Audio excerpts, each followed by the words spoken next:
আন্তর্জাতিক বাংলা সংবাদে সবাইকে স্বাগত। সুপ্রিয় দর্শক শ্রোতা, পৃথিবীতে কিন্তু এখন চলছে চূড়ান্ত তৃতীয় বিশ্বযুদ্ধের দামামা। যে কোনো সময় 10টি রাষ্ট্রের মাঝে পাল্টাপাল্টি হামলা যুদ্ধ শুরু হতে পারে। জানিয়ে দেব আমাদের হাতে থাকা সর্বশেষ আন্তর্জাতিক আপডেট বাংলা সংবাদ। শুরুতেই থাকছে সংবাদ শিরোনাম, এরপর জানাবো বিস্তারিত। ইসরায়েলের বিরুদ্ধে এমন এক ক্ষেপণাস্ত্র অভিযান শুরু। আরো থাকছে ফিলিস্তিন ইস্যুতে ইউরোপের প্রতি ইমনেস্টির সমর্থন, ইসরায়েলকে সর্বাত্মক বয়কটের আহ্বান। এবার পদত্যাগ করছেন না প্রধান উপদেষ্টা, বৈঠক শেষে পরিকল্পনা উপদেষ্টার বাংলাদেশের। পশ্চিম তীরে বিদেশি কূটনীতিকদের লক্ষ্য করে ইসরায়েলি সেনাবাহিনী গুলি। ট্রাম্প ও নেতানিয়াহুর সম্পর্কে বড় ফাটল।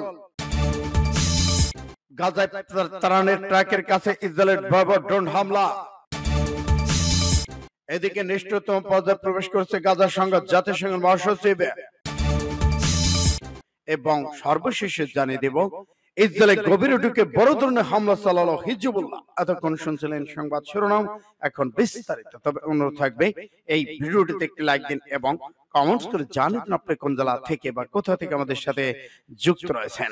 ইসরায়েল, ফিলিস্তিন, লেবানন, ইরান যুদ্ধের আপডেট বাংলা সংবাদ হাতে পেতে চ্যানেলটি সাবস্ক্রাইব করুন, আমাদের সঙ্গে থাকুন এবং এই যুদ্ধ সম্পর্কে জানিয়ে দেন আপনাদের গুরুত্বপূর্ণ মূল্যবান মতামত। ধন্যবাদ।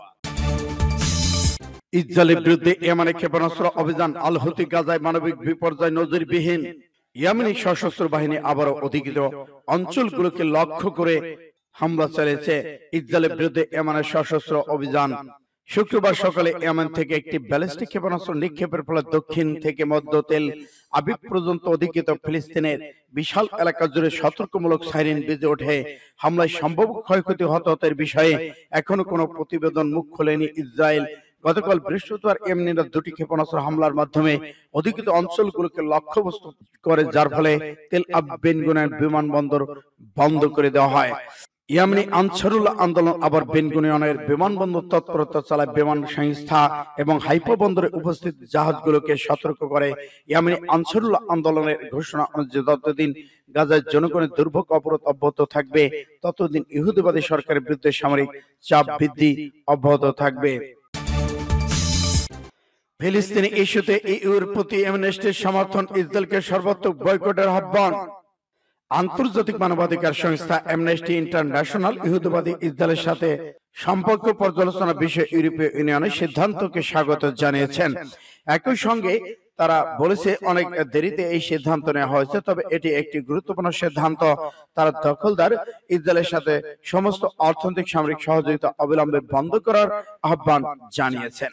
এরুনা ব্রডে পাস টুডে জানিয়েছে অ্যামনেস্টি ইন্টারন্যাশনালে ইউরোপ বিষয়ক পরিচালক ইভো গ্যাডটি ইহুদিবাদী ইসরায়েলের সম্পর্কে পর্যালোচনা করায় ইউরোপীয় ইউনিয়নের সিদ্ধান্তকে স্বাগত জানিয়ে বলেছেন, গত 19 মাস ধরে ফিলিস্তিন জনগণ অবর্ণনীয় মানবিক দুর্ভোগের মধ্যে রয়েছে এবং ইসরায়েলি বাহিনী কোনো ধরনের জবাবদিহি ছাড়া গাজা উপত্যকায় গণহত্যা চালিয়ে যাচ্ছে।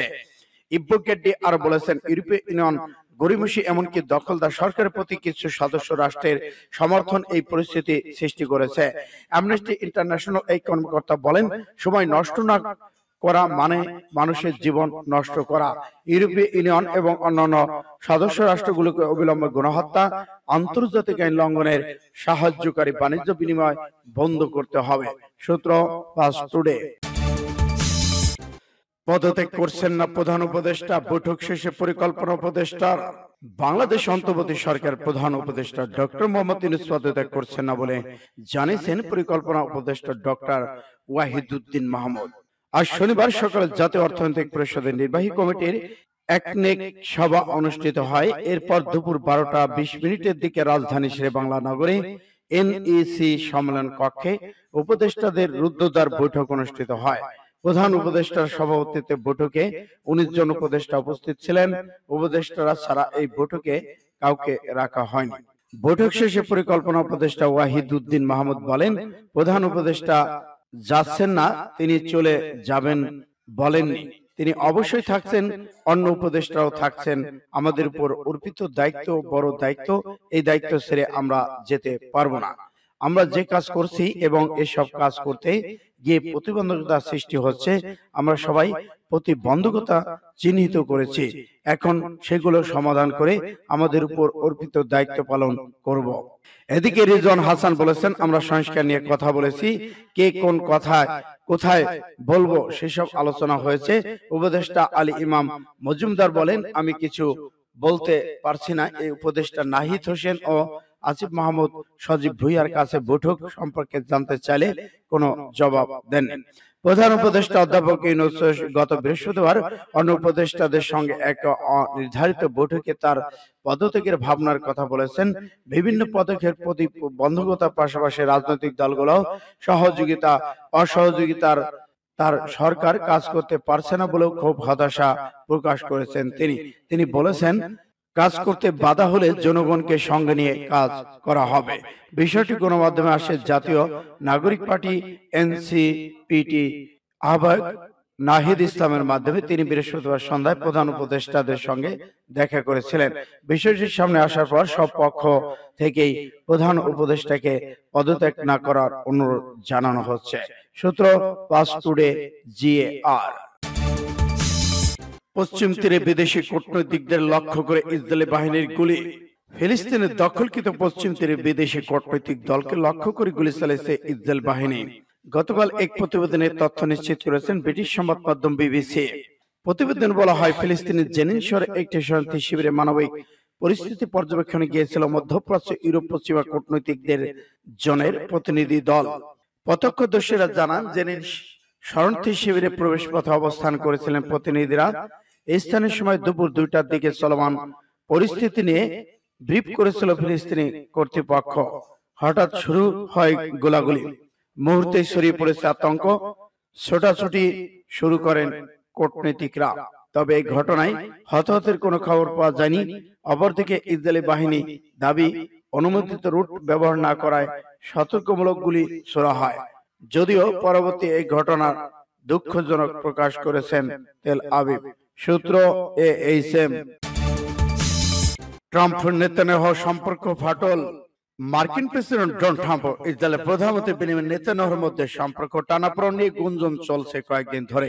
সম্প্রতি তাদের বিভিন্ন কর্মকাণ্ড গুঞ্জনকে আরো জোরালো করেছে। বিশেষ করে মধ্যপ্রাচ্যে একাধিক সংকট মোকাবেলা নিয়ে তাদের মধ্যে মতবিরোধ রয়েছে। ওয়াশিংটন ইসরায়েল দূতাবাসের 2 কর্মী হত্যার তীব্র নিন্দা জানিয়েছে ডোনাল্ড ট্রাম্প, কিন্তু এতে তাদের সম্পর্ক উন্নয়নের সম্ভাবনা ক্ষীণ। মার্কিন প্রশাসনের সাবেক ও বর্তমান 5 কর্মকর্তার উদ্ধৃতি দিয়ে দ্য পলিটিকের প্রতিবেদন এসব তথ্য উঠে এসেছে। এতে বলা হয়েছে, মার্কিন ইসরায়েলি কর্মকর্তা মনে করে বর্তমান পরিস্থিতিকে ভাঙন হিসেবে বর্ণনা করাটা অতিরঞ্জন হবে।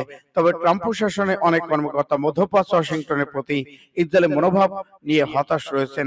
সাবেক কর্মকর্তা বলেন, প্রশাসনে এমন একটি পক্ষ আছে ইসরায়েলের প্রতি যাদের বিশেষ কোনো অনুরাগ নেই। তারা ইসরায়েলকে অংশীদার হিসেবে দেখে, কিন্তু এমনটা বোধ করে না ইসরায়েলের জন্য যথেষ্ট পথভ্রষ্ট হচ্ছে। গাজায় ত্রাণের ট্রাকের কাছে ইসরায়েলের ড্রোন হামলা। গাজায় বাসিন্দাদের জন্য ত্রাণের ময়দা নিয়ে যাওয়া ট্রাকের কাছে ভয়াবহ হামলা হয়েছে। শনিবার দক্ষিণ গাজা আল মায়াশিতে ইসরায়েলের চালানো এই হামলায় 5 জন নিহত, অর্ধশত আহত হয়েছেন। সব মিলে একদিনেই উপত্যকা আরো 15 জন নিহত হয়েছেন। আল জাজিরা জানায়, ইসরায়েল অবরোধ শিথিল করে একাংশে ত্রাণ পরিবেশের অনুমতি দিলেও উত্তর গাজা তা পৌঁছানো হচ্ছে না। সেখানে মানুষ এখনো অভুক্ত দিন পার করছেন। আবৃত উপত্যকা ত্রাণের গাড়ি প্রবেশ শুরু হলেও বন্ধ হচ্ছে না হামলা। ইসরায়েলের সামরিক বাহিনী বলছে, গত 2 দিনে শতাধিককে লক্ষ্য করে হামলা চালিয়েছে। এতে 70 জনের বেশি ফিলিস্তিন নিহত হয়েছে। নিষ্ঠুরতম পর্যায়ে প্রবেশ করেছে গাজা সংঘাত। জাতিসংঘের মহাসচিব, ইসরায়েলের নৃশংসতা হামলা, খাবারের অভাবে চরম দুর্দশায় রয়েছে ফিলিস্তিনের গাজার বাসিন্দারা। প্রতিদিন বাড়ছে লাশের সারি, থামছে না ক্ষুধার্ত শিশুদের কান্না। এমন পরিস্থিতিতে গাজা সংঘাত নিষ্ঠুর পর্যায়ে প্রবেশ করতে যাচ্ছে বলে আশঙ্কা করেছেন জাতিসংঘ মহাসচিব অ্যান্টনিও গুতেরেস। ইসরায়েল গাজাবাসীর দুর্ভিক্ষের দ্বার প্রান্তে ঠেলে দিচ্ছে বলে মন্তব্য করেন তিনি। 2023 সালে অক্টোবর থেকে গাজা নির্বিচার হামলা চালিয়ে যাচ্ছে ইসরায়েল। সম্প্রতি অপারেশনাল চ্যাটিস নামে একটি অভিযান শুরু করার পর হামলার মাত্রা আরো বাড়িয়েছে তারা। এরই মধ্যে আন্তর্জাতিক চাপের মুখে 11 সপ্তাহ অবরোধের পর গাজার প্রতিদিন 100 ট্রাক ত্রাণ প্রবেশের অনুমতি দেয় ইসরায়েল। তবে এর চেয়ে কম ত্রাণ গাজায় পৌঁছাচ্ছে বলে অভিযোগ জাতিসংঘের। গত শুক্রবার যুক্তরাষ্ট্রের নিউ ইয়র্কে সাংবাদিকদের গুতেরেস বলেছেন, প্রায় ৮০ দিন ধরে প্রাণ বাঁচানোর জন্য প্রয়োজনীয় ত্রাণ গাজায় প্রবেশ করতে দিচ্ছে না ইসরায়েল। এতে উপত্যকাটির বাসিন্দাদের দুর্ভোগের মুখে পড়েছে। বন্যার মতো বিপুল তোরে এখন গাজায় ত্রাণ সরবরাহ প্রয়োজন। তবে যে পরিমাণ ত্রাণ প্রবেশের অনুমতি দেওয়া হয়েছে তা ১ চামচ পানির মতো। সূত্র ইন্ডিয়া টুডে। ইসরায়েলে গভীরে ঢুকে বড় ধরনের হামলা হিজবুল্লাহর। ইসরায়েল হিজবুল্লাহ পাল্টাপাল্টি হামলা তীব্র হচ্ছে। দুই পক্ষই বড় পরিসরে আন্তঃসীমা হামলা চালিয়ে যাচ্ছে। সম্প্রতি হামলার প্রতিশোধ হিসেবে লেবানন ভিত্তিক সশস্ত্র গোষ্ঠী হিজবুল্লাহ ইসরায়েলে কয়েকশো রকেট ছুড়েছে। আগে যত হামলা করা হয়েছে সেই তুলনায় এবার ইসরায়েলে অনেকটাই ভেতরে এসব রকেট আঘাত করতে সক্ষম হয়েছে। এতে ঘরবাড়ি ক্ষয়ক্ষতি মানুষ। অন্যদিকে ইসরায়েল দক্ষিণ লেবানন বিভিন্ন লক্ষ্যবস্তু বিমান হামলা চালিয়েছে এবং বলেছে তারা হিজবুল্লাহ হাজার হাজার রকেট লঞ্চার ধ্বংস করেছে। হিজবুল্লাহ হামলার সংখ্যায় ইসরায়েলের উত্তর অঞ্চলের সব স্কুল কলেজ বন্ধ করে দেওয়া হয়েছে। সেখানকার হাসপাতালগুলো কর্মীদের নিরাপদ এলাকার কাজ করার নির্দেশ দেওয়া হয়েছে। সমুদ্র সৈকত জনসাধারণের জন্য বন্ধ ঘোষণা করা হয়েছে। সূত্র ইন্ডিয়া টুডে।